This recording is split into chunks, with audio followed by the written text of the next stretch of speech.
The day we moved into the neighborhood, our new neighbor sued me. She sobbed hysterically, accusing my son of assaulting her daughter. My Tiffany just turned 18, and that sick pervert, Buddy, ruined her. That worthless piece of trash, clearly raised by wolves, deserves the death penalty. Her daughter also insisted it was my son. Buddy told me he'd choke me if I didn't take off my clothes. I was so scared. At her words, the jury and the public were enraged, demanding severe punishment for my son. Buddy is an absolute jerk. Punish him severely. Don't let this demon, Buddy, get away with it. But when the judge called my son to the stand, everyone in the courtroom froze. You, Cassandra, your bastard son had the guts to defile my daughter, but he's too much of a coward to show his face in court. Hiding him won't do any good. I won't let this go. Your son must get the death penalty, and you too must pay my daughter $2 million for emotional damages. In court, Brenda glared at me fiercely, as if she wanted to skin me alive. Her daughter, Tiffany, was sobbing dramatically, tears streaming down her face, her eyes filled with pain and terror. I looked at the mother and daughter coolly, repeating my stance. My son did not assault Tiffany, and he couldn't have. Find the real culprit. Don't you dare try to pin this on my son. Until today, I never imagined I'd be facing Brenda and Tiffany in court. The day my son and I moved into the neighborhood, Brenda was so friendly, helping me with my luggage, saying we were neighbors now and I should come to her if I needed anything. When she heard I had a son during our chat, her face lit up, and she introduced her daughter, Tiffany, calling it fate. However, that very night, she came banging on my door with a disheveled Tiffany,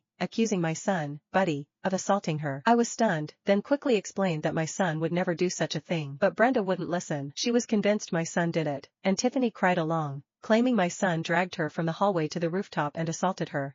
No matter how I tried to explain, the mother and daughter were like hungry wolves who had found their prey, relentlessly clinging to my son. They even demanded a $1 million settlement and insisted my son marry Tiffany, or they'd call the police and make sure he rotted in jail. I knew my son couldn't have assaulted Tiffany, and the $1 million compensation was absurd. I flat out refused the mother and daughter's demands. I never expected them to sue me. I firmly denied everything, and Brenda instantly blew up. Impossible? You, Cassandra, open your damn eyes and look at Tiffany's injuries. Brenda tore open Tiffany's jacket, revealing shocking, livid bruises on her body. These black and blue marks. Your bastard son did this to her. My Tiffany is only 18. Tiffany trembled as she looked at me, her eyes brimming with tears. Cassandra, Buddy did all this. He even threatened to choke me if I didn't take off my clothes. I was so scared. Brenda hugged Tiffany, comforting her. Both mother and daughter burst into tears right there in the courtroom, and I, the mother of the alleged aggressor, watched them with cold indifference. The crowd in the jury box pointed at me, yelling, "Shameless! Her own son did something so heinous, and she's still denying it. She's clearly no good herself. The apple doesn't fall far from the tree. Poor Tiffany, so young to go through something like this. It'll haunt her forever." The criticisms rained down on me, but I didn't care, acting as if it had nothing to do with me. Tiffany cried even harder. "Cassandra, it was clearly Buddy who did this. Why won't you admit it? I'm only 18.